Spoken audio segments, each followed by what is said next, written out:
Hello everyone, welcome back. आज फिर से हम सुनेंगे एक छोटी सी कहानी जिसका मोरल आप जिंदगी भर याद रखोगे। एक लड़का था, कॉलेज में पढ़ता था, एक सैलून में जाता है, उसको शेविंग करवानी होती है, बाल वगैरह सेट करवाना होता है। तो एक सैलून में जाता है, तो बार बार जब उसको ये सब प्रोसेस करना शुरू करता है तो एज यूजुअल आपको पता ही है कि कई सारी अलग अलग तरीके की बातें निकलती हैं। तो अलग अलग टॉपिक पर वो लोग बात कर रहे थे जब तक उसका शेविंग वगैरह हो रहा था। तो ऐसे बातों बातों में बात निकली कि भगवान, खुदा, जीसस, अल्लाह, जो भी शक्ति है वो इस दुनिया में है कि नहीं है, सच में ऐसा कुछ है कि नहीं है। तो जो लड़का था कॉलेज वाला, तो उसने कहा कि मैं तो बहुत ही स्ट्रांगली बिलीव करता हूँ भाई, ये ऐसी शक्ति है तभी तो ये दुनिया चल रही है, और मेरी लाइफ में भी पर्सनली मुझे ऐसे बहुत सारे एक्सपीरियंसेस हुए हैं। इसलिए मैं बहुत स्ट्रांगली मानता हूँ कि भगवान जो है वो इस दुनिया में है, उन्हीं की वजह से सब कुछ चलता है। तो वो जो बार बार था उसने कहा कि सॉरी टू से, बट मैं बिल्कुल ही नहीं मानता हूँ, ये सारी बातें फालतू है, ये सारी बनाई गई स्टोरीज है और बस चला आ रहा है, तो अब तक चला आ रहा है, इसके पीछे कोई लॉजिक नहीं है। लड़के ने पूछा कि ऐसा क्यों लग रहा है, मतलब आपके साथ कुछ हुआ है, कोई तो रीजन होगा, आपको ऐसा क्यों लग रहा है कि भगवान नहीं है। तो बारबर ने जवाब दिया कि तो रोड पर नजर डाल, कितने सारे लोग दुखी है आज, कितने सारे लोगों के मन अशांत है, कितने सारे लोग दर्द में झुलस रहे हैं, कितने सारे लोगों के कितने सारे प्रॉब्लम्स हैं, लोग कहीं पर खुश नहीं हैं आज। अगर भगवान होते, ऐसी कोई भी शक्ति होती तो ये सब होता।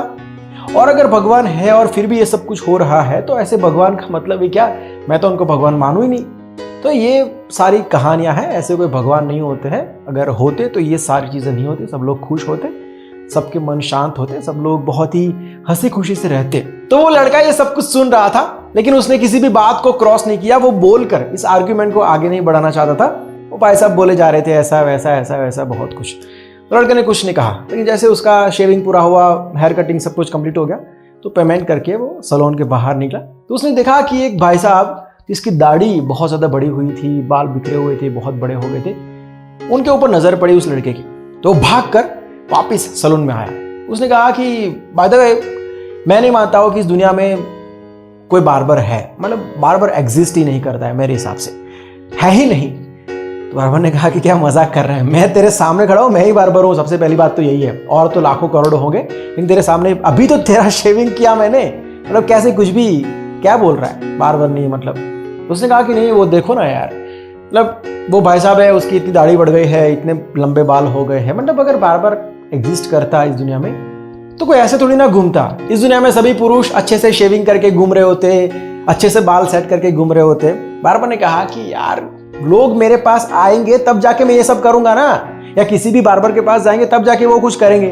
हम लोग रोड पर तो नहीं घूम सकते ना, किसको शेविंग करनी है, किसको बाल कटवाने हैं, क्या कुछ भी बोल रहा है यार। लड़के ने कहा कि मैं एग्जैक्टली यही कह रहा हूं, जिसका मन अशांत है या फिर जिसको दर्द हो रहा है कहीं पर, जिसको मदद चाहिए, कुछ भी जिसको हेल्प चाहिए, उनको भगवान के पास, खुदा के पास, जीसस के पास, जो भी शक्ति में वो मानता है उनके पास जाना पड़ेगा, उनके लिए प्रेयर करनी पड़ेगी, उनको कहना पड़ेगा, उनसे मदद मांगनी पड़ेगी, तब जाके वो मदद करेंगे ना।